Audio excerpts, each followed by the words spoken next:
महोदयांनी जगातली सर्वात मोठी मार्केट कमिटी ही पॅरिस मध्ये जवळपास 250 हेक्टरवर आहे आणि महाराष्ट्रामध्ये जगातली सर्वात मोठी मार्केट कमिटी स्थापन करण्याचा निर्णय हा राज्याच्या मंत्रिमंडळाने ठरवलाय।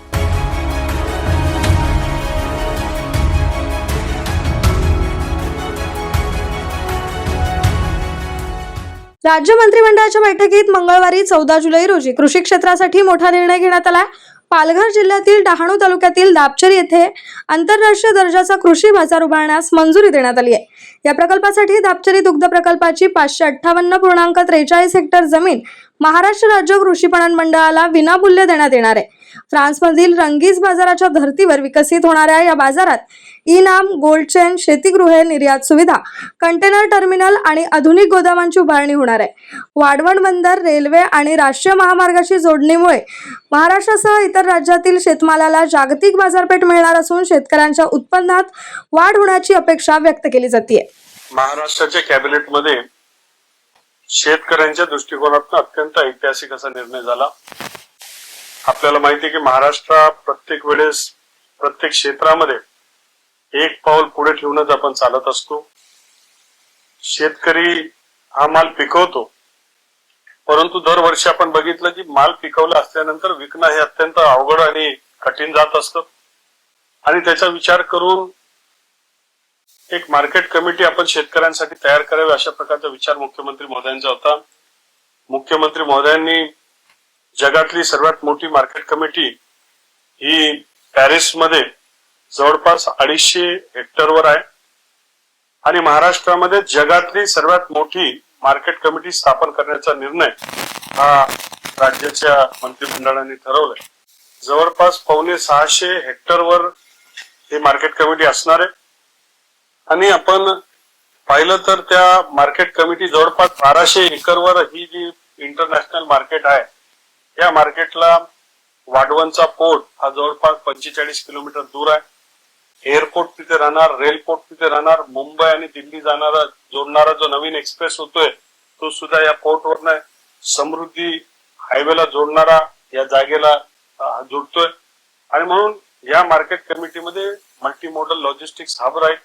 त्याचबरोबर एक इंटिग्रेटेड मार्केटच्या माध्यमातून आलेला माल याला grading, packaging, washing, processing, primary processing, secondary processing, tertiary processing अशी सारी व्यवस्था असेल। इथे flower market, vegetable market, commodity market, fruit market, fish market, meat market ही सारी व्यवस्था इथे असणार। कोल्ड स्टोरेजचा अगदी -डिग्री पासून तर वेअरहाऊसिंग पर्यंत ही सारी व्यवस्था इथे असणार आणि अत्यंत क्रांतिकारक हा ऐतिहासिक निर्णय या माध्यमातून ही जेव्हा मार्केट कमिटी तयार होईल तर केवळ भारतामध्ये नाही तर जगभरामध्ये आपला माल हा आपल्याला पोहोचवता येणार। आपल्याला माहिती आहे की ही जी काय वॉर लाईक सिच्युएशन सातत्याने होत असते आणि या माध्यमातून खाडी देशांमध्ये सातत्याने अनिश्चिततेचं वातावरण तिथे तयार होतं, म्हणून त्यांनी एक फूड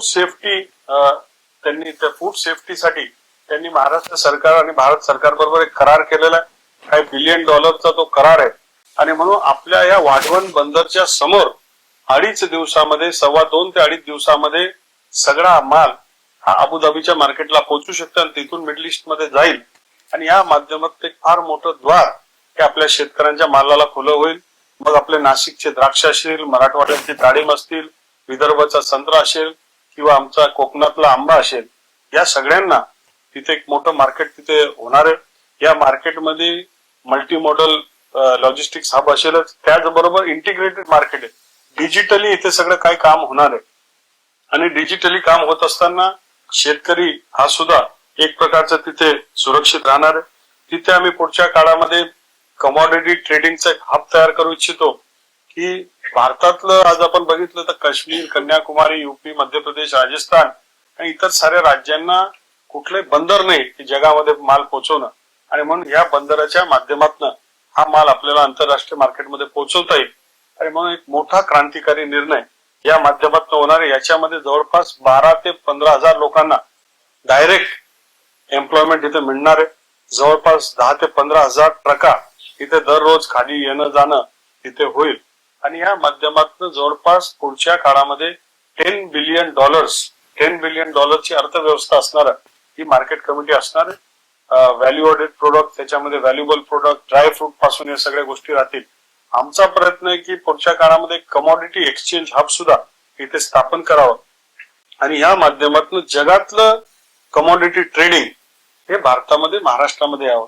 जसं आपल्याला माहिती आहे की फिनटेकचा कॅपिटल असतो, काही गोष्टी असतात, फायनान्सच्या संदर्भात असो किंवा रिअल इस्टेटच्या संदर्भात मुंबईला विशेष महत्व प्राप्त झालंय.